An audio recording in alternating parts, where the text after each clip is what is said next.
Mindfulness is about living in the present moment, about being completely in the here and now. I've just found out some practical reasons why we should do this through my own errors, and it's highlighted where I should change and has made me grow as a person. I'm currently reading Mindfulness, Plain and Simple by Ollie Doyle.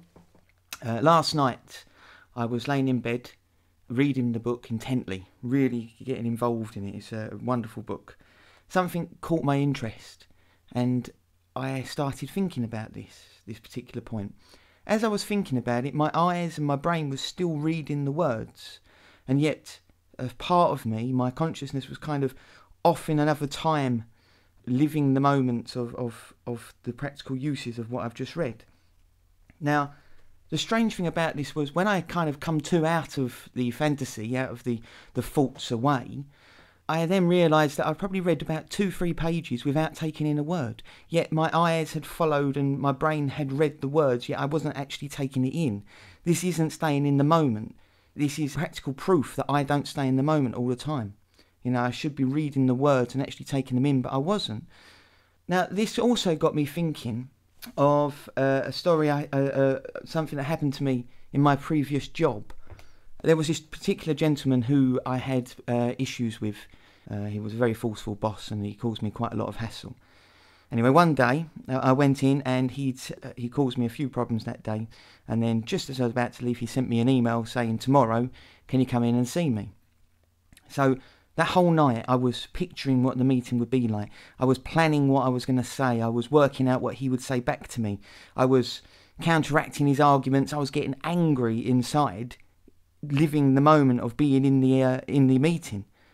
I was making every point possible and just being in the future meeting and not in the present. That next day I woke up, I was still picturing what I was going to say. I was getting angry, I was feeling the emotions as if I was there, yet I wasn't.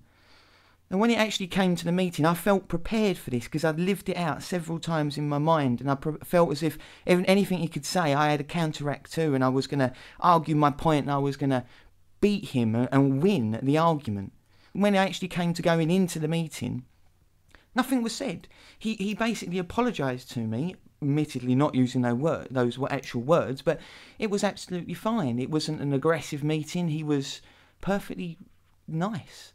And this shocked me, and I walked out feeling absolutely fine. But then I thought how silly I'd been to allow my thoughts to time travel away from the moment and live this angry argument that was never going to take place.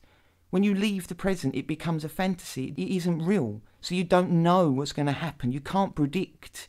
And so 9 times out of 10 you get it wrong. This doesn't mean we shouldn't plan and prepare for the future, or I shouldn't plan and prepare for the future. It is just that when I do, I should always be aware of the fact that it isn't real. And so I'm making plans and yet I don't fully know what's going to happen. So I shouldn't allow myself to get angry. I shouldn't allow myself to feel these terrible emotions. Do not dwell in the past, do not dream of the future. Concentrate the mind on the present moment.